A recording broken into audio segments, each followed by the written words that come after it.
យ៉ាវយូខ្ញុំចាត់ទុកអ្នកជាមិត្តល្អបំផុតរបស់ខ្ញុំអ្នកចង់ឲ្យខ្ញុំឲ្យកូនម្នាក់ទៅអ្នកមែនទេកណ្ដាប់ដៃរបស់លីនឈូយីងមិត្តភាពជាង20ឆ្នាំបានវាចំមុខខ្ញុំយ៉ាងខ្លាំងពេលគាត់អៀនមើលទៅគួរឲ្យស្រឡាញ់ខ្លាំងណាស់ខ្ញុំលិតជ្រុងមាត់ដែលបែករបស់ខ្ញុំមានរសជាតិឆ្អាបឈាមបន្តិច3លានក្នុងរយៈពេល3ថ្ងៃសំឡេងជំរុញពីខាងមកខាងទូរស័ព្ទដោយតកកធ្វើឲ្យលីនឈូយីងញ័រទាំងខ្លួនគាត់ក៏បិទទូរស័ព្ទមនុស្សម្នាក់ដូចជាត្រូវដកឆ្អឹងចេញអង្គុយនៅក្បែរចិញ្ចើមផ្លូវខ្យល់យប់ត្រជាក់បោះអាវស្តើងរបស់គាត់ជាប់នឹងខ្លួនខ្ញុំចតឡានក្បែរនាងបន្ថយកញ្ចក់ឡានចុះនាងងើបមុខឡើងភ្នែកក្រហមដូចទន្សាយមួយគូសម្លឹងមកខ្ញុំត្រង់កុំមើលខ្ញុំបែបនោះអីខ្ញុំទប់ចិត្តមិនបានទេគ្រាន់តែគប់កាតទៅលើក្បាលនាងត្រូវតែទប់អារម្មណ៍ឲ្យបានហ្គូយីអ្នកអាចខ្ចីលុយឲ្យខ្ញុំបន្តិចបានទេរងចាំអស់20ឆ្នាំចុងក្រោយនាងក៏និយាយសុំខ្ញុំមិនមែនខ្ចីកិច្ចការសាលាទេក៏មិនមែនខ្ចីម៉ាស៊ីនហ្គេមដែរគឺខ្ចីជីវិតរបស់នាងវិញពាក្យ3ម៉ាត់នោះបានដកយកមោទនភាពរបស់នាងអស់លីនឈូយីងដែលខ្ញុំស្គាល់តាំងពីក្មេងតើពេលណានាងធ្លាប់អាម៉ាស់បែបនេះអាជីវកម្មរបស់ឪពុកនាងបរាជ័យត្រូវគេបោកប្រាស់មិនត្រឹមតែបាត់បង់ទ្រព្យសម្បត្តិទាំងអស់ទេថែមទាំងជំពាក់ម្ចាស់បំណុលខុសច្បាប់ជាច្រើនទៀតបរិសុទ្ធចាស់ខឹងពេករហូតដាច់សរសៃឈាមខួរក្បាលហើយត្រូវបញ្ជូនទៅមន្ទីរពេទ្យឥឡូវគាត់នៅបន្ទប់សង្គ្រោះបន្ទាន់នៅឡើយខ្ញុំមិននិយាយអ្វីទេគ្រាន់តែបើកឡានចេញក្នុងឡានស្ងប់ស្ងាត់គួរឲ្យខ្លាចមានតែសម្លេងយំទប់របស់នាងប៉ុណ្ណោះយំចេញមកចុះយំរាល់ការឈឺចាប់របស់អ្នកមកកាន់ខ្ញុំនឹងមិនអោយអ្នកណាមកធ្វើបាបអ្នកទៀតឡើយឡានត្រូវបានចតក្រោមអគារធំមួយនៅកណ្ដាលទីក្រុងរបស់ពួកយើងនាងមិនកម្រើកទេគ្រាន់តែអោនក្បាលចុះលីនឈូយីងតើអ្នកគិតថាទឹកភ្នែករបស់អ្នកមានតម្លៃ3លានមែនទេអ្នកចង់មានន័យអ្វីមានន័យថាខ្ញុំមិនមែនជាមនុស្សចិត្តធម៌ទេខ្ញុំដោះខ្សែក្រវ៉ាត់កៅអីចេញហើយផ្អៀងខ្លួនទៅជិតចម្ងាយរវាងពួកយើងកាន់តែជិតភ្លាមខ្ញុំអាចធំក្លិនសក់របស់នាងបានក្លិនសាប៊ូកក់សក់ស្រាលដង្ហើមរបស់នាងច្របូកច្របល់អស់ហើយល្អណាស់ចុងក្រោយអ្នកឈប់ចាត់ទុកខ្ញុំដូចខ្យល់ហើយហ៊ូយូពួកយើងជាមិត្តនឹងគ្នាតើមិត្តស្វាគមន៍គ្នាបែបនេះឬលើថ្ពាល់ដែលក្រហមរបស់នាងមានអារម្មណ៍អៀននិងសំណាងលាយឡំគ្ន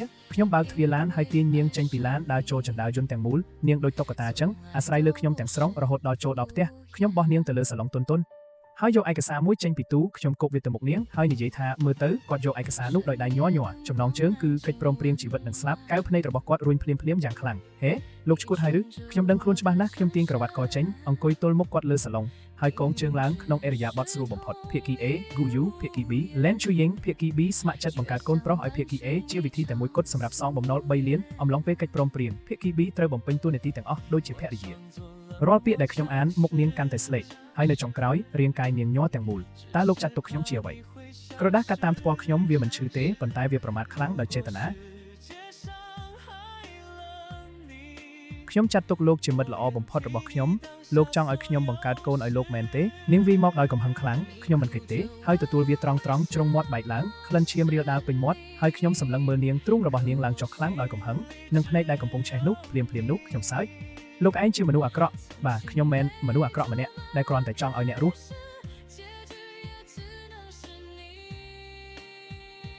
លីនឈូយ៉ាងប្រាប់ខ្ញុំមកក្រៅពីខ្ញុំតើអ្នកណាអាចឲ្យអ្នក3លានបានឥឡូវនេះសាច់ញាតិដែលអ្នកហៅថាគ្រួសារឬអតីតសង្សាររបស់អ្នកដែលចេះតែនិយាយសន្យាខ្យល់អ្នកគ្មានជំរឿសទ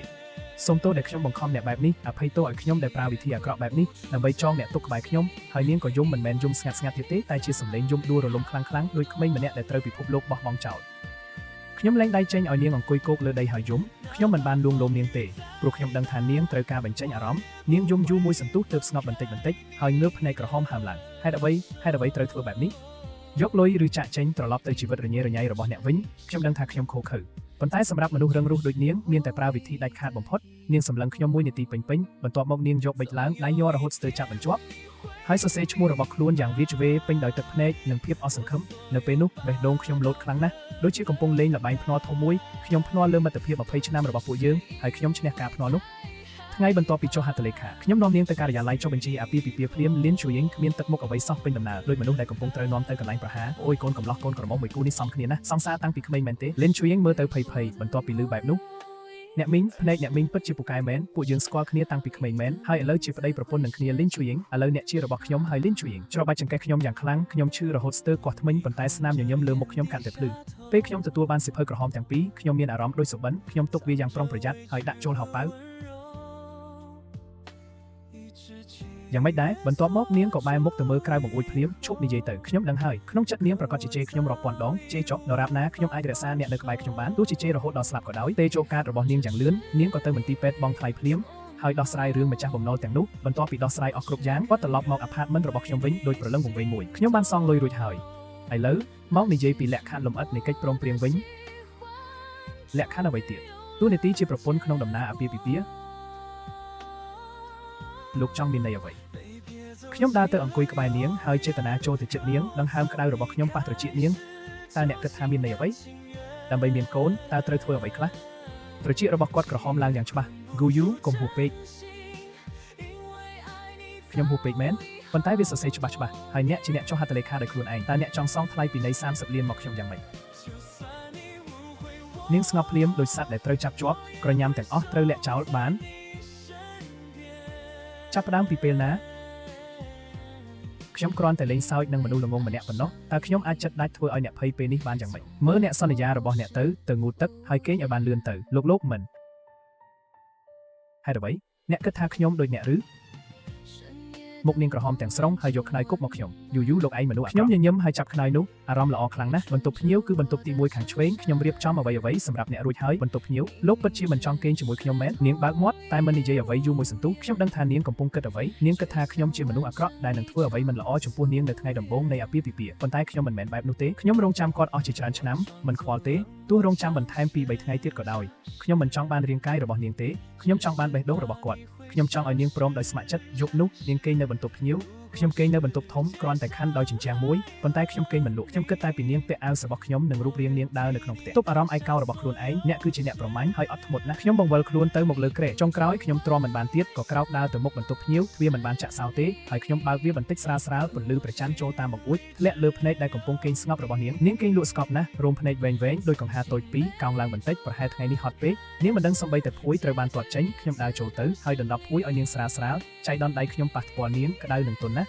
់បេះដូងខ្ញុំលោតខុសចង្វាក់ភ្លាមរាត្រីសួស្តីក្មេងស្រីរបស់ខ្ញុំស្វាគមន៍មកកាន់ពិភពរបស់ខ្ញុំការរស់នៅជាមួយគ្នារំភើបជាងដែលខ្ញុំគិតទៅទៀតលីនជួយយើងម្នាក់នេះគ្មានអារម្មណ៍ដូចជាប្រពន្ធតាមកិច្ចសន្យាសោះគាត់ដើរចេញពីបន្ទប់ភ្ញៀវជាមួយសក់រញ៉េរញ៉ៃដូចទៅតែក្រោកពីគេងហេតុអ្វីផលិតផលលាងមុខរបស់ខ្ញុំបាត់ទៅលោកលាក់ទុកឲ្យខ្ញុំនៅណាទូទី2ខាងឆ្វេងរបស់អ្នកហើយដបទឹកពណ៌ផ្កាឈូកដុសធ្មេញវិញខ្ញុំមិនបានយកចាស់ដុសធ្មេញមកទេខ្ញុំទិញថ្មីឲ្យអ្នកដាក់ក្បែរកញ្ចក់ហើយពណ៌ផ្កាឈូកដែរគាត់ហឹមតិចខណៈដុសធ្មេញនិងលាងមុខយូខ្ញុំគ្មានសម្លៀកបំពាក់បដូរទេខ្ញុំដាក់សុទ្ធជៀនលើចាន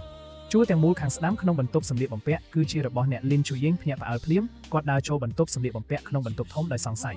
ខ្ញុំឮសំឡេងអូស្រ័យតិចមួយខ្ញុំដើរទៅផ្អែកលើស៊ុមទ្វារហើយមើលទឹកមុខភ្ញាក់ផ្អើលរបស់នាងទូខោអាវពេញមួយជញ្ជាំងពេញទៅដោយសម្លៀកបំពាក់ម៉ូដថ្មីបំផុតចាប់ពីសម្លៀកបំពាក់ធម្មតារហូតដល់ឈុតផ្លូវការនៅទូមខាងទៀតពេញដោយកាបូបនិងស្បែកជើងគ្រប់ម៉ូដលើតុតែងខ្លួនមានឈុតផលិតផលថែស្បែកនិងគ្រឿងសម្អាងម៉ាកល្បីពេញសំណុំតើលោករៀបចំទាំងនេះតាំងពីពេលណាអូនចូលចិត្តទេទាំងអស់នេះគឺសម្រាប់អូនបងចង់ធ្វើឲ្យអូនក្លាយជាព្រះនាងដែលមានសុភមង្គលបំផុតក្នុងលោកនាងមើលបន្ទប់ពេញដោយរបស់ប្រណិតភ្នែកពោពេញដោយអារម្មណ៍ស្មុគស្មាញយូលោកមិនចាំបាច់ធ្វើដល់ថ្នាក់នេះទេថាតើចាំបាច់ឬអត់មិនមែនអ្នកជាអ្នកសម្រេចទេប្រញាប់បដូរសម្លៀកបំពាក់ទៅហើយមកញ៉ាំអាហារពេលព្រឹកនាងយឺតយ៉ាវយូរទើបបដូរទៅអាវយឺតមួយអង្គុយផឹកទឹកដោះគោស្ងៀមចាប់ពីថ្ងៃនេះទៅនាងមិនចាំបាច់ទៅធ្វើការនៅក្រុមហ៊ុនអាក្រក់នោះទៀតទេហេតុអ្វីនោះជាការងាររបស់ខ្ញុំប្រាក់ខែ 5,000 យួនក្នុងមួយខែខំធ្វើការយ៉ាងណាក៏មិនគ្រប់ទិញកាបូបមួយដែរខ្ញុំលាឈប់ឲ្យអ្នករួចហើយចាប់ពីពេលនេះការងាររបស់អ្នកគឺនៅផ្ទះថែរក្សារាងកាយឲ្យល្អថែរក្សារាងកាយសម្រាប់អ្វីអ្នកគិតថាសម្រាប់អ្វីសម្រាប់គោលដៅធំបំផុតរបស់ពួកយើងមុខគាត់ក្រហមឡើងម្ដងទៀតគាត់អោនក្បាលហើយខំសាំងវិចមួយខំធំដូចជាកំពុងខំសាច់ខ្ញុំនឹងចេញទៅជាមួយអ្នកខ្ញុំត្រូវទៅផ្ទះទៅយករបស់ខ្លះខ្ញុំនឹងជូនអ្នកទៅមិនចាំបាច់ទេខ្ញុំអាចជិះរថភ្លើងក្រោមដីដោយខ្លួនឯងខ្ញុំមិនអើពើគាត់ទេគ្រាន់តែចាប់កដៃគាត់ហើយចងខ្សែក្រវ៉ាត់កៅអីឲ្យគាត់ក៏ស្ងប់មាត់ដោយមិនពេញចិត្តឡានបើកទៅដល់សង្កាត់ចាស់ក្រោមផ្ទះគាត់ដោះខ្សែក្រវ៉ាត់ហើយចង់ចុះពីឡានខ្ញុំនឹងឡើងទៅជាមួយអ្នកឡើងទៅធ្វើអ្វីខ្ញុំជាប្តីស្របច្បាប់របស់អ្នកតើមានបញ្ហាអ្វីក្នុងការទៅសួរសុខទុក្ខម្ដាយក្មេកខ្ញុំធ្វើឲ្យនាងនិយាយមិនចេញចុងក្រោយគាត់បានតែខ្ញុំដើរតាមឡើងទៅម្ដាយនាងមកបើកទ្វារឃើញពួកយើងទាំងពីរនៅជាមួយគ្នាអែវយូមកហើយឬចូលមកចូលបាត់អ្នកមីងសុខសប្បាយទេចូលមកអង្គុយសិនអុយមកហើយកុំមកចុះនៅយករបស់អ្វីមកទៀតអង្គុយសិនទៅខ្ញុំនឹងចាក់ទឹកឲ្យមួយកែវខណៈលីនជួយយើងឈរក្បែរអាម៉ាស់រហូតមុខលើក្តារលីពណ៌ខ្ញុំត្រឡប់មកយករបស់បន្តិចយកអ្វីកូនម្នាក់នេះអើយរៀបការជារឿងធំបែបនេះមិនប្រាប់គ្រួសារជាមុនសោះតើឆាអ៊ូយូធ្វើបាបកូនទេខ្ញុំដឹងហើយឆាអ៊ូយូកូននេះខ្ញុំមើលធំតាំងពីក្មេងចរិតគួរឲ្យទុកចិត្តណាស់ពួកអ្នកទាំងពីរនឹងរៀបពិធីមង្គលការពេលណាហើយមីងប្រាប់ឲ្យមានកូនឲ្យបានឆាប់ខណៈនៅក្មេងម៉ាក់អុយពួកយើងចេញសិនហើយប៉ុន្តែមីងចូលចិត្តអ្នកខ្លាំងណាស់ម៉ាក់កំពុងនិយាយអ្វីមិនដឹងទេនេះជាជំនួយដ៏ល្អឥតខ្ចោះអ្នកមីងនិយាយបន្តទៅខ្ញុំចូលចិត្តស្ដាប់អ្នកមីងកុំបារម្ភពួកខ្ញុំទាំងពីរកំពុងព្យាយាមហើយរឿងកូនទុកឲ្យវាមកតាមធម្មជាតិលីនជួយយីងទៅផឹកទឹកមួយម៉ាត់ចូលមាត់ក៏ព្រុសចេញទាំងអស់ចេញពីផ្ទះលីនជួយយីងគាត់មិននិយាយជាមួយខ្ញុំសោះតាមផ្លូវមុខខ្មៅដូចបាតឆ្នាំងខ្ញុំដឹងថានាងខឹងប៉ុន្តែខ្ញុំនៅតែចង់លេងសើចនាងមិនដែរពាក្យរបស់ម្ដាយក្មេកអនាគតធ្វើឲ្យអ្នកអៀនដល់ថ្នាក់នេះមិនចេះចប់ទេអ្នកគិតថាការលេងសើចជាមួយខ្ញុំសប្បាយណាស់មែន បាទសប្បាយខ្លាំងណាស់ទ្រង់នាងឡើងចុះដោយកំហឹងយូរមកហើយនៅតែមិនអាចនិយាយចេញពេលដល់ផ្ទះនាងចាក់សោខ្លួនឯងក្នុងបន្ទប់ភ្ញៀវមិនចេញមកទាល់តែសោះពេញរសៀលពេលល្ងាចខ្ញុំទៅគោះទ្វារបន្ទប់លីនឈូយងខាងក្នុងគ្មានសំឡេងអ្វីសោះបើអ្នកមិនចេញខ្ញុំនឹងដកទ្វារចេញហើយបន្ទាប់ពីប្រមាណវិនាទីទ្វារក៏បើកនាងបដូរទៅឈុតគេងភ្នែកនៅតែក្រហមច្បាស់ណាស់ថាទើបយំតើខ្ញុំហួសពេកមែនទេមកញ៉ាំបាយសិនគាត់មិននិយាយអ្វីទេដើរមកអង្គុយតុស្ងៀមខ្ញុំធ្វើម្ហូប4មុខនិងស៊ុបមួយសុទ្ធតែអាហារដែលគាត់ចូលចិត្តនាងលើកចង្កឹះឡើងតែគ្មានចំណង់ញ៉ាំគ្រាន់តែចឹកបាយតិចបរិយាកាសស្ងប់ស្ងាត់បន្តិចលេងឈូយងខ្ញុំបើកមាត់មុននាងងើបមុខឡើងរសៀលនេះម្ដាយអ្នកលួចដាក់ស្រោមសំបុត្រក្រហមឲ្យខ្ញុំហើយខ្ញុំក៏និយាយខ្ញុំយកស្រោមសំបុត្រក្រហមក្រាស់មួយចេញពីហោប៉ៅដាក់លើតុនាងស្ងប់ភ្លាមនាងនិយាយថានេះជាលុយផ្លាស់ប្ដូរឈ្មោះឲ្យខ្ញុំហើយនាងនិយាយថាឲ្យខ្ញុំថែអ្នកឲ្យល្អគូយូឈប់និយាយទៅហេតុអ្វីមិនឲ្យខ្ញុំនិយាយម្ដាយអ្នកប្រគល់អ្នកឲ្យខ្ញុំហើយឥឡូវអ្នកជាប្រពន្ធរបស់ខ្ញុំនោះជាការពិតប្រពន្ធក្នុងកិច្ចសន្យាគឺคล้ายតែសម្បត្តិអាពាហ៍ពិពាហ៍គឺពិតប្រាកដនោះគឺអ្នកបង្ខំខ្ញុំស្រឡាញ់អ្នកលីនឈូយងអ្នកសួរខ្លួនឯងដោយស្មោះមើលបើគ្មានខ្ញុំឪពុកអ្នកនឹងទៅជាយ៉ាងណាឥឡូវនេះហើយអ្នកវិញនឹងទៅជាយ៉ាងណាគាត់ឈប់និយាយទឹកភ្នែកហូរចុះដោយខ្សែគុជដែលដាច់ធ្លាក់ចុះម្ដងមួយខ្ញុំស្អប់បំផុតពេលឃើញគាត់យំចិត្តខ្ញុំទន់ភ្លាមខ្ញុំដកដង្ហើមធំមួយហើយយកក្រដាសជូតមាត់ជូតទឹកភ្នែកគាត់យ៉ាងរឹងរូសបានហើយឈប់យំទៅគាត់គប់ដៃខ្ញុំចេញដោយមិនពេញចិត្តហើយជូតមុខខ្លួនឯងច្របូកច្របល់តែពេលអ្នកញ៉ាំឆ្អែតទើបមានកម្លាំងឆ្លោះជាមួយខ្ញុំគូយូតើយើងអាចមិនធ្វើបែបនោះបានទេមានន័យថាមិនចាំបាច់មានកូនបានទេហេតុអ្វីត្រូវតែបែបនេះបើអ្នកចង់បានកូនអ្នកអាចរកអ្នកផ្សេងបានហេតុអ្វីត្រូវតែជាខ្ញុំព្រោះខ្ញុំស្រឡាញ់អ្នកមនុស្សល្ងងខ្ញុំគ្រាន់តែចង់បានកូនរបស់អ្នកប៉ុណ្ណោះជាការពិតខ្ញុំមិនអាចនិយាយពាក្យទាំងនោះចេញបានទេព្រោះបើគាត់ដឹងការពិតវានឹងមិនស្អាតទេគាត់ឆ្លាតដែរហ្សែនក៏ល្អហើយសំខាន់ជាងនេះគាត់ជាមនុស្សតែម្នាក់ដែលខ្ញុំអាចគ្រប់គ្រងបានទាំងស្រុងខ្ញុំមិនចង់ពេលក្រោយត្រូវប្រយុទ្ធរឿងសិទ្ធិចិញ្ចឹមកូនជាមួយនារីចម្លែកម្នាក់ទេនៅក្នុងភ្នែកអ្នកខ្ញុំគ្រាន់តែជាឧបករណ៍សម្រាប់បង្កើតកូនអ្នកអាចនិយាយបែបនោះក៏បានគាត់ស្ងប់យូរមួយសន្ទុះពេលខ្ញុំគិតថាគាត់នឹងផ្ទុះកំហឹងម្ដងទៀតគាត់ក៏ចាប់សាច់ជ្រូកជាមួយចង្កឹះហើយញ៉ាំយឺតបន្ទាប់ពីញ៉ាំរួចគាត់ស្ម័គ្រចិត្តលាងចានពេលគាត់ចេញពីផ្ទះបាយខ្ញុំកំពុងអង្គុយលើសាឡុងមើលព័ត៌មានហិរញ្ញវត្ថុហើយគាត់ដើរមករកខ្ញុំគូយូក្នុងកិច្ចសន្យាបានសរសេរថាខ្ញុំត្រូវបំពេញតួនាទីជាប្រពន្ធខ្ញុំបិទទូរទស្សន៍ហើយមើលគាត់ដកដង្ហើមជ្រៅមួយដូចជាបានសម្រេចចិត្តធំមួយអីចឹងចាប់ផ្ដើមពីថ្ងៃនេះទៅអ្នកកំពុងធ្វើអ្វីបំពេញកាតព្វកិច្ចរបស់ខ្ញុំមិនមែនអ្នកចង់បានទេឬខ្ញុំនឹងឲ្យខ្លួនខ្ញុំដល់អ្នកលីនឈូយងមនុស្សល្ងងអើយនោះមិនមែនជាអ្វីដែលខ្ញុំចង់និយាយទេមិនមែនបែបនោះទេភ្លើងកំហឹងមួយកើតឡើងក្នុងចិត្តខ្ញុំភ្លាមខ្ញុំចាប់ដៃគាត់ក្នុងសម្លេងភ្ញាក់ផ្អើលខ្លីរបស់គាត់ខ្ញុំដើរចូលបន្ទប់ទឹកខ្ញុំបោះគាត់ចូលអាងងូតទឹកហើយបើកទឹកផ្កាឈូកទឹកត្រជាក់ស្រោចពីក្បាលដល់ជើងធ្វើឲ្យគាត់សើមជោគទាំងខ្លួនអាលីនឈូយងស្រែកក្រោមទឹកត្រជាក់គូយូអ្នកឈួតហើយចង់បង្កក់ខ្ញុំឲ្យស្លាប់មែនទេខ្ញុំគ្រាន់តែចង់ឲ្យអ្នកភ្ញាក់ពីការគិតខុសលីនឈូយងមើលសភាពអ្នកឥឡូវនេះទៅបោះបង់ខ្លួនឯងខ្ញុំមិនបានប្រឹងប្រែងទាំងអស់នេះទេអ្វីទេអ្នកគិតថាខ្ញុំខំប្រឹងរៀបការជាមួយអ្នកគ្រាន់តែដើម្បីឲ្យអ្នកមកបំពេញតួនាទីដោយមនុស្សធម្មតាមែនលេងជាមួយខ្ញុំរាងកាយគាត់ញ័រកាន់តែខ្លាំងមិនដឹងថាព្រោះត្រជាក់ឬអារម្មណ៍អ្នកគិតថាការមានកូនងាយណាស់មែនគ្រាន់តែដេកលើក្រែកិច្ចសន្យាសរសេរថាត្រូវធ្វើជាប្រពន្ធល្អនោះមានន័យថាអ្នកត្រូវជារបស់ខ្ញុំទាំងកាយនិងចិត្តខ្ញុំចង់ឲ្យអ្នកចាប់ផ្ដើមដោយខ្លួនឯងខ្ញុំចង់ឲ្យក្នុងចិត្តអ្នកពេលខ្ញុំអោបអ្នកក្នុងដៃក្នុងគំនិតអ្នកមានតែខ្ញុំម្នាក់ប៉ុណ្ណោះគាត់ខំបបោមាត់ហើយមិននិយាយអ្វីគ្រាន់តែសម្លឹងមកខ្ញុំដោយភ្នែកខ្មៅជ្រៅគូនោះខោអាវកេងសើមជាប់លើរាងកាយគាត់បង្ហាញខ្សែកោងស្រស់ស្អាតបំពង់កខ្ញុំរមួលដោយមិនអាចគ្រប់គ្រងខ្ញុំបង្ខំខ្លួនឯងឲ្យបង្វែរភ្នែកចេញឈរឡើងហើយគិតដោយខ្លួនឯងទៅខ្ញុំមិនយល់ទេអញ្ចឹងនៅទីនេះរហូតដល់អ្នកយល់ច្បាស់ហើយខ្ញុំក៏ដើរចេញពីបន្ទប់ទឹកហើយចាក់សោទ្វារខ្ញុំផ្អែកខ្នងលើទ្វារហើយដុតបារីមួយក្លិននីកូទីនមិនអាចបំបត្តិភាពរវល់ក្នុងចិត្តខ្ញុំបានទេមូយ៉ែនដោះខ្ញុំចេញទៅអ្នកមនុស្សអាក្រក់ខ្ញុំមិនអើពើនឹងគាត់ទេខ្ញុំដឹងថាខ្ញុំត្រូវតែរឹងមាំមិនអាចតាមចិត្តគាត់បានទេបើគំនិតខុសនេះមិនត្រូវបានកែប្រែពួកយើងនឹងមិនមានអនាគតទេប្រហែលកន្លះម៉ោងក្រោយមកសំឡេងខាងក្នុងក៏ស្ងប់បន្តិចខ្ញុំគិតថាដល់ពេលបើកទ្វារហើយគាត់កំពុងអង្គុយគៀបខ្លួននៅជ្រុងអាងូតទឹកសើមជោគទាំងខ្លួនបបោមាត់ឡើងស្វាយមើលទៅគួរឲ្យអាណិតខ្លាំងណាស់ខ្ញុំដើរទៅហើយយកកន្សែងរុំគាត់ផ្ទុះអារម្មណ៍ឡើងវិញរាងកាយគាត់នៅតែញ័របន្តិចខ្ញុំលើកគាត់ទៅដាក់លើគ្រែធំក្នុងបន្ទប់មេរុំគាត់ក្នុងភួយដូចដង្កូវនាងតូចមួយបន្ទាប់មកខ្ញុំទៅធ្វើតែខ្ញីក្តៅមួយកែវលីនឈូយងកំរឹងរស់ជាមួយខ្ញុំអ្នកចង់ឲ្យខ្លួនឯងក្តៅខ្លួនមែនទេបានហើយអ្នកក៏រឹងរូសអើយខ្ញុំយកកែវមកដាក់ក្រោមចង្កាគាត់ហើយបញ្ចុកតែខ្ញីឲ្យគាត់ផឹកគាត់ខកហើយក្អកខ្លាំងទឹកភ្នែកហូរចេញមកសមហើយបន្ទាប់មកខ្ញុំយកម៉ាស៊ីនផ្លុំសក់មកផ្លុំសក់ឲ្យគាត់ ខ្យល់ក្តៅលាយជាមួយកម្ដៅពីចុងម្រាមដៃខ្ញុំហើយគាត់ក៏ស្ងប់ចិត្តបន្តិចបានហើយខ្ញុំទៅហើយតែជើងខ្ញុំត្រូវគាត់ចាប់ជាប់គឺយូតើអ្នកចូលចិត្តខ្ញុំមែនទេ Lin Chuying អើយតើអ្នកត្រូវទឹកត្រជាក់ធ្វើឲ្យល្ងងហើយឬចាប់ផ្ដើមនិយាយរឿងស្នេហាទៀតហើយពន្លឺក្នុងភ្នែកគាត់រលត់ភ្លាមគាត់លែងដៃហើយរុំខ្លួនចូលក្នុងភួយយឺតខ្ញុំយល់ហើយអ្នកចេញទៅចុះបាទខ្ញុំចូលចិត្តអ្នកចូលចិត្តអស់ជាច្រើនឆ្នាំហើយប៉ុន្តែខ្ញុំមិនអាចនិយាយបានឥឡូវមិនមែនជាពេលសំរុំទេខ្ញុំខ្លាចថាបើនិយាយចេញទៅគាត់នឹងរត់ចេញពីខ្ញុំអាចប្រើបានតែវិធីល្ងងបំផុតនិងវិធីអាក្រក់បំផុតដើម្បីទុកគាត់នៅត្រឡប់មកបន្ទប់ទទួលភ្ញៀវវិញព្រឹកថ្ងៃខ្ញុំអង្គុយលើសាឡុងខ្ញុំបើកជាបន្ទប់មេក្រេទៅទេបន្ទប់ភ្ញៀវក៏គ្មានគាត់ដែរនៅលើតុមានក្រដាស់មួយសន្លឹកខ្ញុំទៅមន្ទីរពេទ្យមើលប៉ាខ្ញុំភ័យភ្លាមខ្ញុំចាប់សោឡានហើយរត់ចេញភ្លាម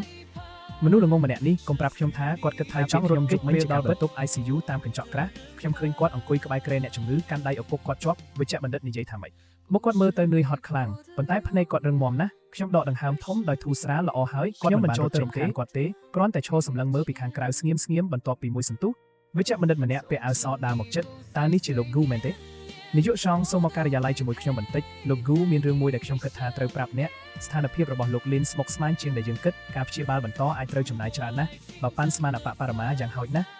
2លានបេះដូងខ្ញុំធ្លាក់ចុះភ្លាមលានទៀតសម្រាប់ខ្ញុំលុយមិនមែនជាបញ្ហាទេបញ្ហាគឺតើត្រូវប្រាប់ដំណឹងនេះដល់ Lin Chuying យ៉ាងម៉េច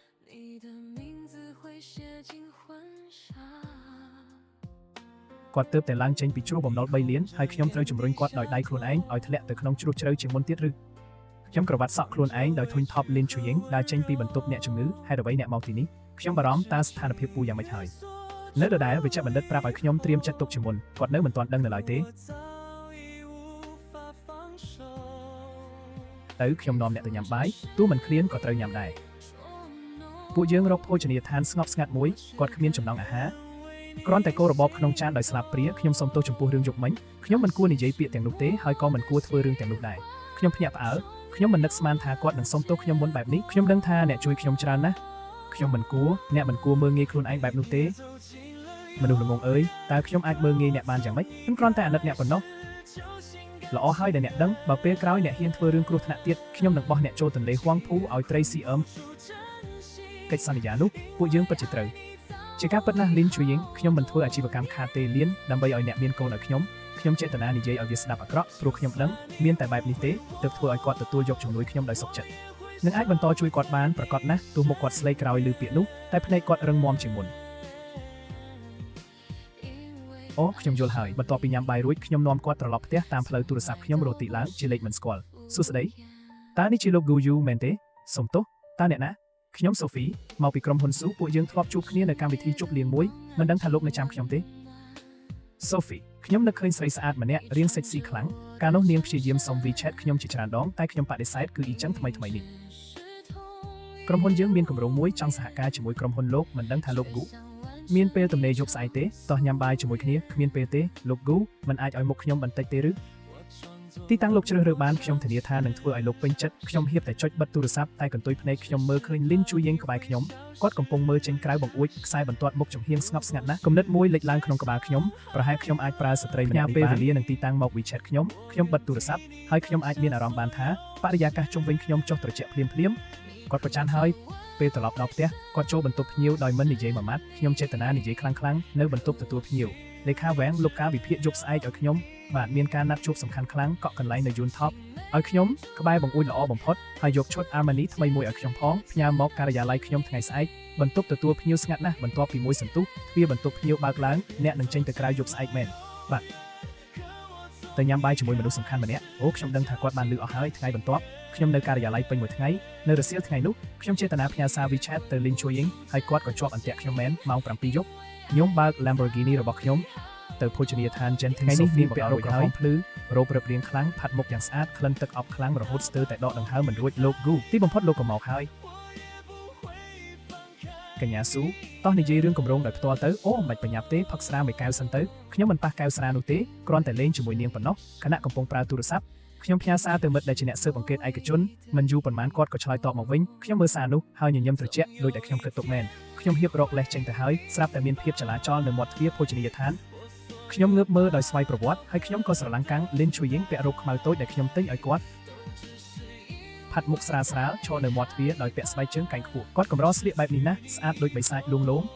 ភ្នែកបរោះទាំងអស់ក្នុងភោជនីយដ្ឋានស្ទើរតែជាប់លើគាត់ទាំងអស់គាត់ច្បាស់ជាមិនទម្លាប់នឹងការចាប់អារម្មណ៍ពីមនុស្សច្រើនបែបនេះទេដៃកាន់កាបូបយ៉ាងប្រញាប់ប្រញាល់ភ្នែកគាត់សម្លឹងជុំវិញភោជនីយដ្ឋានចុងក្រោយក៏មកជប់លើខ្ញុំនិងសូហ្វីដែលនៅក្បែរខ្ញុំពេលគាត់ឃើញសូហ្វីពាក់រ៉ូបបើកជ្រៅដល់ចិត្តផ្ចិតភ្នែកគាត់ត្រជាក់ភ្លាមបន្ទាប់មកគាត់ដើរលើស្បែកជើងកែងខ្ពស់មួយជំហានមួយចុំមករកខ្ញុំដោយអំណាចពេញខ្លួនប្តីស្ត្រីម្នាក់នេះជាអ្នកណាឈួតហើយសមត្ថភាពប្រយុទ្ធរបស់ស្ត្រីម្នាក់នេះមិនធម្មតាទេខ្ញុំភ្ញាក់ផ្អើលខ្លាំងសូហ្វីក៏ស្រឡាំងកាំងដែរខ្ញុំមិនធ្លាប់ឃើញលីនឈូយៀងបែបនេះទេគាត់ដូចឆ្មាព្រៃតូចមួយដែលលេចក្រញាំភ្លាមទាំងស្អាតនិងគ្រោះថ្នាក់អ្នកជាអ្នកណាខ្ញុំជាប្រពន្ធរបស់គាត់ហ្គូយូតើអ្នកកំពុងធ្វើអ្វីចេញមកនិយាយរឿងការងារហើយមិនប្រាប់ខ្ញុំសោះធ្វើឲ្យខ្ញុំរកអ្នកយូរណាស់ខ្ញុំស្ទើរតែផ្ទុះសំណើចចេញមកតើគាត់មិនខ្លាចខ្មាស់គេទេឬហេតុអ្វីមករកខ្ញុំដល់ទីនេះជាការពិតខ្ញុំត្រូវមកមើលក្រែងមានស្ត្រីណាមិនចេះអៀនខ្លះចង់មកប៉ះប្តីខ្ញុំសូមប្រយ័ត្នពាក្យសម្ដីផងអ្នកណាមិនចេះអៀនចង់សម្ដៅអ្នកណាក៏សម្ដៅទៅសួស្តីកញ្ញាសូហ្វីខ្ញុំគិតថាពួកយើងគ្មានអ្វីត្រូវនិយាយទៀតទេប្រពន្ធខ្ញុំមិនចូលចិត្តឲ្យខ្ញុំញ៉ាំបាយជាមួយស្ត្រីផ្សេងទេសូមអភ័យទោសខ្ញុំទៅមុនហើយបន្ទាប់ពីនិយាយចប់ខ្ញុំក៏ដាក់ដៃអោបចង្កេះលីនឈូយីងក្រោមក្រសែភ្នែកច្រណែនរបស់មនុស្សពេញភោជនីយដ្ឋានហើយដើរចេញទៅក្នុងឡានលីនឈូយីងមើលមកខ្ញុំពន្យល់មកខ្ញុំពន្យល់រឿងអ្វីអ្នកប្រច័ណ្ឌហើយអ្នកណាប្រច័ណ្ឌខ្ញុំគ្រាន់តែមិនចង់ឲ្យអ្នកត្រូវស្ត្រីផ្សេងបោកបើអ្នកត្រូវគេបោករហូតកសែធុនចុះកិច្ចសន្យារបស់ខ្ញុំធ្វើម៉េចអូដូច្នេះអ្នកបារម្ភពីលុយរបស់អ្នកខ្ញុំគិតថាអ្នកបារម្ភពីខ្ញុំទៅទៀតអ្នកគិតច្រើនពេកហើយល្អណាស់បើអ្នកខ្វល់ខ្លាំងបែបនេះដើម្បីបង្ហាញការដឹងគុណយប់នេះពួកយើងចាប់ផ្ដើមអនុវត្តកិច្ចសន្យាជាផ្លូវការទៅក្នុងក្បាលអ្នកមានតែរឿងនោះមែនទេមានទៀតមានអ្នកផងដែរមុខគាត់ក្រហមឡើងម្ដងទៀតយ៉ាងឃើញច្បាស់គាត់រុញខ្ញុំចេញហើយខ្ញុំក៏បើកឡានបន្តជន់ហ្គាសដល់ចុងឡានហោះចេញដូចព្រួញចេញពីខ្សែធ្នូពេលដល់ផ្ទះគាត់ចាក់សោខ្លួនឯងក្នុងបន្ទប់ហើយមិនចេញមកទេខ្ញុំងូតទឹករួចដេកលើគ្រែប៉ុន្តែគេងមិនលក់សោះអ្វីដែលខ្ញុំគិតមានតែរូបគាត់នៅភោជនីយដ្ឋានយប់នេះស្អាតនិងគួរឲ្យស្រឡាញ់បង្ហាញថាគាត់ក៏ខ្វល់ពីខ្ញុំដែរការដឹងនេះធ្វើឲ្យខ្ញុំរំភើបដូចក្មេងប្រុសម្នាក់ខ្ញុំយកទូរស័ព្ទផ្ញើ WeChat ទៅគាត់បន្ទាប់មកក៏ស្ងាត់ម្ដងទៀតពេលខ្ញុំគិតថាគាត់មិនឆ្លើយវិញទេទូរស័ព្ទក៏ញ័រខ្ញុំដាក់ទូរស័ព្ទចុះហើយសម្រេចមិនខ្វល់ជាមួយគាត់កណ្ដាលយប់ខ្ញុំត្រូវសម្លេងចម្លែកដាស់ដូចជាសម្លេងក្អួតខ្ញុំលោតឡើងភ្លាមហើយរត់ទៅបន្ទប់ភ្ញៀវទ្វារមិនបានចាក់សោខ្ញុំបើកចូលតែគ្មានគាត់ក្នុងបន្ទប់ភ្លើងបន្ទប់ទឹកកំពុងបើកខ្ញុំដើរទៅឃើញលីនឈូយីងអង្គុយក្បែរបង្គន់ខ្លួនទន់ខ្សោយក្នុងភាពងងឹតមុខគាត់ស្លេកខ្លាំងមើលទៅឈឺចាប់ណាស់មានអ្វីកើតឡើងមិនដឹងទេស្រាប់តែចង់ក្អួតខ្លាំងតើអ្នកញ៉ាំអ្វីខុសឬប្រហែលមែនខ្ញុំលើកគាត់ទៅលើគ្រែវិញចាក់ទឹកក្តៅឲ្យគាត់មកកែវគាត់ផឹករួចក៏ដេកចុះហើយឆាប់គេងលក់ខ្ញុំមើលមុខស្លេករបស់គាត់ហើយមានអារម្មណ៍មិនស្រួលក្នុងចិត្តខ្លាំងព្រឹកថ្ងៃបន្ទាប់ខ្ញុំអូសគាត់ចេញពីគ្រែដោយបង្ខំហើយនាំទៅមន្ទីរពេទ្យឈរតម្រង់ជួបពិនិត្យខ្ញុំគ្រាន់តែរលាកក្រពះទេញ៉ាំថ្នាំបន្តិចក៏បានហើយបិទមាត់ហើយឲ្យវេជ្ជបណ្ឌិតសម្រេចលទ្ធផលតេស្តចេញមកយ៉ាងលឿនអ្នកជាប្តីប្រពន្ធមែនទេអបអរសាទរប្រពន្ធរបស់អ្នកមានផ្ទៃពោះហើយ4សប្តាហ៍ខួរក្បាលខ្ញុំទៅទេមួយផ្លែតដូចមានកំជ្រួច 10000 ផ្ទុះក្នុងក្បាលខ្ញុំក្នុងពេលតែមួយខ្ញុំនឹងក្លាយជាឪពុកហើយខ្ញុំកាន់សន្លឹកអ៊ុលត្រាសោនក្នុងដៃញ័រទាំងអស់នៅលើវាមានថង់តូចមួយដូចគ្រាប់សណ្ដែកតូចប៉ុន្តែគ្រាប់សណ្ដែកនេះធ្វើឲ្យខ្ញុំមានអារម្មណ៍ដូចកាន់ពិភពលោកទាំងមូលខ្ញុំរត់ចេញពីការិយាល័យវេជ្ជបណ្ឌិតហើយអោបលីនឈូយីងដែលកំពុងរងចាំនៅច្រករបៀងបងវិលគាត់3ជុំធ្វើអ្វីហ្នឹងដាក់ខ្ញុំចុះខ្ញុំវិលមុខយើងមានកូនហើយយើងនឹងក្លាយជាឪពុកម្ដាយលីនឈូយីងស្រឡាំងកាំងគាត់មើលមកខ្ញុំហើយមើលសន្លឹកអ៊ុលត្រាសោនក្នុងដៃខ្ញុំទេមិនអាចទៅរួចទេពួកយើងមិនបានហេតុអ្វីមិនបានអ្នកភ្លេចយប់ខួបកំណើតខ្ញុំកាលពី1ខែមុនហើយឬនោះជាខួបអាយុ28ឆ្នាំរបស់ខ្ញុំមិត្តចាក់ស្រាឲ្យខ្ញុំរហូតស្រវឹងខ្លាំងពេលត្រឡប់ដល់ផ្ទះខ្ញុំស្ទើរតែដួលគាត់ធ្វើស៊ុបបំបត្តិស្រវឹងឲ្យខ្ញុំក្រោមឥទ្ធិពលស្រាខ្ញុំចាប់គាត់នៅផ្ទះបាយហើយរឿងក៏ហួសការគ្រប់គ្រងបន្តិចព្រឹកថ្ងៃបន្ទាប់ខ្ញុំភ្ញាក់ឡើងឈឺក្បាលខ្លាំងចាំបានតែបន្តិចបន្តួចគាត់ក៏បាត់ទៅហើយទុកតែក្រដាស់ថាគាត់ត្រឡប់ទៅសាលាខ្ញុំគិតថាវាគ្រាន់តែជាសុបិនដោយសារស្រាមិននឹកស្មានថាវាពិតទេត្រឹមត្រូវហើយនោះហើយជាវាលិនឈូយីងអ្នកមិនអាចរត់ចេញបានទេក្នុងពោះអ្នកមានកូនរបស់ខ្ញុំគាត់ឈរស្ងៀមមិនដឹងធ្វើអ្វីយូរមួយសន្ទុះគ្មានប្រតិកម្មខ្ញុំអាចយល់អារម្មណ៍គាត់អ្វីកើតឡើងលឿនពេកសម្រាប់គាត់វាដូចផ្គរលាន់ពីលើមេឃខ្ញុំអង្គុយគាត់លើកៅអីវែងជូយីងខ្ញុំដឹងថាពេលនេះអ្នកកំពុងច្របូកច្របល់ប៉ុន្តែស្ដាប់ខ្ញុំកូននេះគឺជាឧបទ្ទវហេតុតែវាក៏ជាការភ្ញាក់ផ្អើលដែរខ្ញុំចង់បានគាត់ហើយខ្ញុំក៏ចង់ឲ្យអ្នកភ្លេចកិច្ចសន្យានោះចាប់ពីពេលនេះទៅពួកយើងមិនមែនភាគី A និង B ទៀតទេពួកយើងជាឪពុកម្ដាយរបស់កូននេះលិនឈូយីងតើអ្នកព្រមរៀបការជាមួយខ្ញុំទេមិនមែនដោយសារកិច្ចសន្យាមិនមែនដោយសារបំណុលគ្រាន់តែដោយសារខ្ញុំស្រឡាញ់អ្នកទីបំផុតខ្ញុំបាននិយាយចេញពាក្យដែលលាក់ក្នុងបេះដូងជាង20ឆ្នាំទឹកភ្នែកគាត់ហូរចេញភ្លាមតើខ្ញុំប្រញាប់ពេក ហើយធ្វើឲ្យគាត់ភ័យឬកុំយំបើអ្នកមិនចង់ក៏មិនអីដែរពួកយើងអាចពិភាក្សាគ្នាវិញបានគឺយូអ្នកទៅតែនិយាយថាស្រឡាញ់ខ្ញុំមែនបាទតាំងពីពេលណា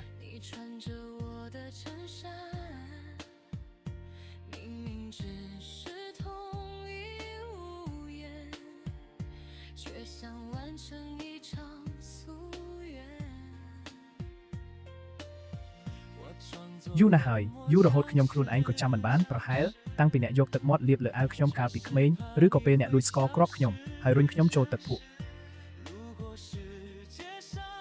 ហាហាហាអ្នកល្ងងមែនទេស្រឡាញ់អ្នកចចកភ្នែកសាតូចម្នាក់នេះខ្ញុំប្រហែលជាមនុស្សល្ងងបំផុតក្នុងលោកគាត់មិននិយាយអ្វីទេគ្រាន់តែផ្អែកលើស្មាខ្ញុំហើយយំស្រាលស្រាលខ្ញុំដឹងថាគាត់កំពុងបញ្ចេញអារម្មណ៍ទាំងអស់ការឈឺចាប់ការអន់ចិត្តការភ័យខ្លាចនិងសម្ពាធទាំងអស់ខ្ញុំអោបគាត់ដោយអារម្មណ៍ពេញចិត្តជាងពេលណាទាំងអស់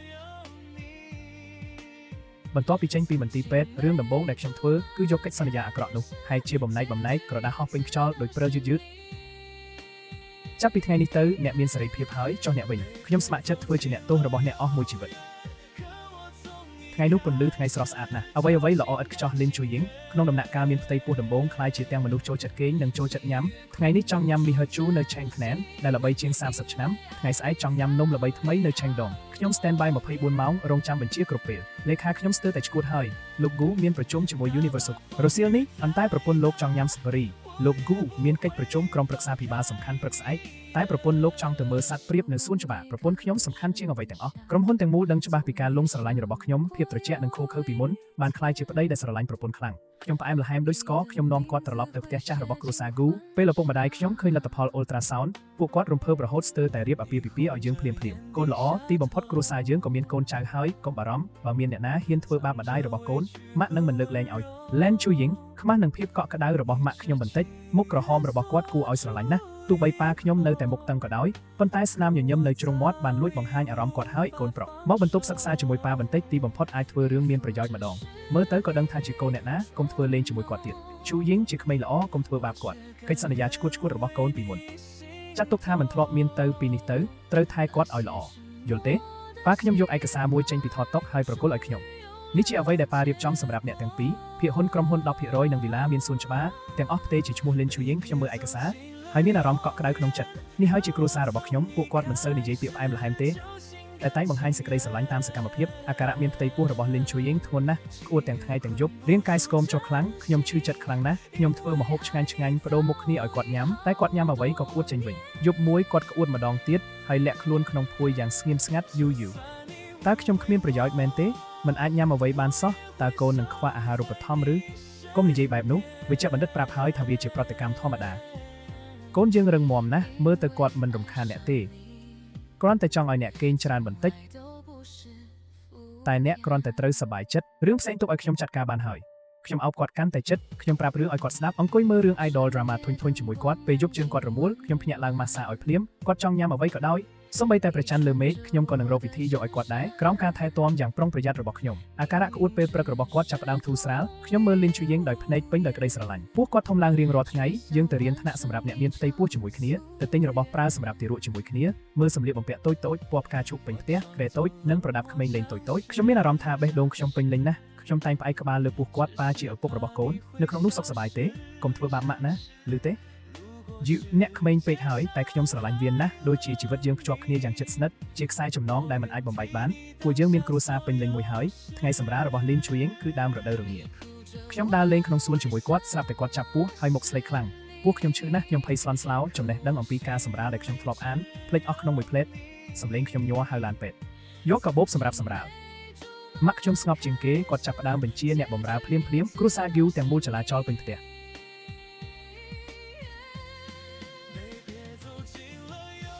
ខ្ញុំលើក Lin Chuying រត់ទៅឡានពេទ្យដៃគាត់ចាប់ដៃខ្ញុំជាប់កុំខ្លាចខ្ញុំនៅទីនេះខ្ញុំដឹងដល់មន្ទីរពេទ្យគាត់ត្រូវរុញចូលបន្ទប់សម្រាប់ភ្លាមខ្ញុំត្រូវទុកនៅខាងក្រៅទ្វារត្រជាក់នោះបំបីពិភពលោកយើងពីរចេញពីគ្នាខ្ញុំដើរទៅដើរមកនៅខាងក្រៅដោយស្រមោចលើផ្ទះក្តៅពេលវេលាដើរយឺតដូចជាមួយសតវត្សខ្ញុំអាចឮសំឡេងឈឺចាប់របស់គាត់ពីខាងក្នុងរាល់សំឡេងដោយកំបិតចាក់ក្នុងបេះដូងខ្ញុំចង់រត់ចូលទៅទទួលការឈឺចាប់ជំនួសគាត់ពុកម្ដាយខ្ញុំក៏មកដែរម៉ាក់ខ្ញុំសូត្រប្រពុតដោយក្តីបារម្ភប៉ាខ្ញុំជួបបារីមួយដើមហើយមួយដើមទៀតមិនដឹងកន្លងប្រមាណម៉ោងទេទ្វារបន្ទប់សម្រាលក៏បើកឡើងគិលានុបដ្ឋាយិកាម្នាក់ម្ដងចេញមកអបអរសាទរបានកូនប្រុសម្នាក់ទម្ងន់ 3.6 គីឡូម្ដាយនិងកូនសុវត្ថិភាពខ្សែតានតឹងក្នុងក្បាលខ្ញុំដាច់ភ្លាមជើងខ្ញុំទន់ស្ទើរតែដួល ម៉ាក់ខ្ញុំចាប់ខ្ញុំតាន់ក្មេងល្ងងសប្បាយចិត្តរហូតមិនទៅមើលកូនសិនខ្ញុំវិញចាប់ដៃគិលានុបដ្ឋាយិកាប្រពន្ធខ្ញុំយ៉ាងម៉េចហើយគាត់សុខសប្បាយទេគាត់អស់កម្លាំងខ្លាំងពេកឥឡូវគេងសម្រាកសិនខ្ញុំដកដង្ហើមធំដោយធូរស្បើយខ្ញុំពិតជាអស់កម្លាំងខ្លាំងណាស់ពេលលីនឈូយីងត្រូវរុញចេញមកមុខស្លេកដោយក្រដាស់ខ្ញុំកាន់ដៃត្រជាក់របស់គាត់ទឹកភ្នែកខ្ញុំធ្លាក់ដោយមិនដឹងខ្លួនបន្ទាប់ពីរៀបចំគាត់នៅបន្ទប់រួចខ្ញុំទើបទៅមើលកូនប្រុសរបស់យើងកូនតូចមុខជ្រាវជ្រួញដូចតាចាស់តូចម្នាក់ភ្នែកបិទជិតខ្ញុំលូកគម្រាមដៃប៉ះស្គាល់គាត់យ៉ាងប្រុងប្រយ័ត្នប៉ះមុខតូចនោះអារម្មណ៍នៃចំណងឈាមហូរពេញរាងកាយខ្ញុំភ្លាមនេះគឺជាកូនប្រុសរបស់ខ្ញុំដាក់ឈ្មោះគាត់ថា Gunan NN មានន័យថានឹករលឹក N មានន័យថាសុវត្ថិភាពខ្ញុំសង្ឃឹមឲ្យគាត់រស់ដោយសុភមង្គលពេញមួយជីវិតនៅមណ្ឌលសម្រាប់ក្រោយសម្រាលទាំងផ្អែមល្ហែមនិងរញ៉េរញ៉ៃ Shining N ជាទារកតូចមានថាមពលខ្លាំងគេងដូចជ្រូកពេលថ្ងៃតែយប់ឡើងចាប់ផ្ដើម concert តាន់ពេលជានិច្ច Len Chuying ទើបសម្រាលរាងកាយនៅខ្សោយណាស់ដូច្នេះការបំបៅដោះការបដូរខោទឹកនោមខ្ញុំធ្វើទាំងអស់ CEO មហាសេដ្ឋីរលានដុល្លារដូចខ្ញុំត្រូវបង្ខំឲ្យខ្លាយជាអ្នកថែទាំកូនពូកែម្នាក់កណ្ដាលយប់ខ្ញុំកូនដែលកំពុងយំដើរទៅដើរមកក្នុងបន្ទប់បុព្វបុរសតូចរបស់ប៉ាតើកូនចង់អ្វីទៀតតែគាត់មិនខ្វល់ខ្ញុំសោះយំកាន់តែខ្លាំងឡើងលិនឈូយីងត្រូវដាស់ភ្ញាក់គាត់មើលខ្ញុំដោយស្ងប់ស្ងាត់តើគាត់ឃ្លានឬនោម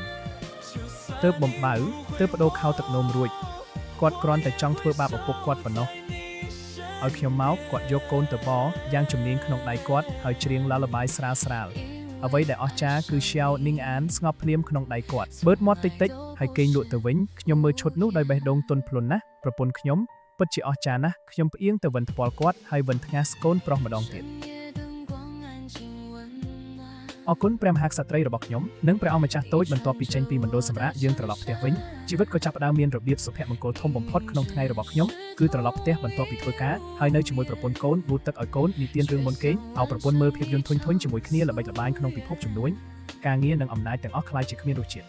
ខ្ញុំគ្រាន់តែចង់ការពារពិភពតូចរបស់ខ្ញុំXiao Ning Anមើលទៅដូចខ្ញុំកាន់តែច្រើនរៀងរាល់ថ្ងៃ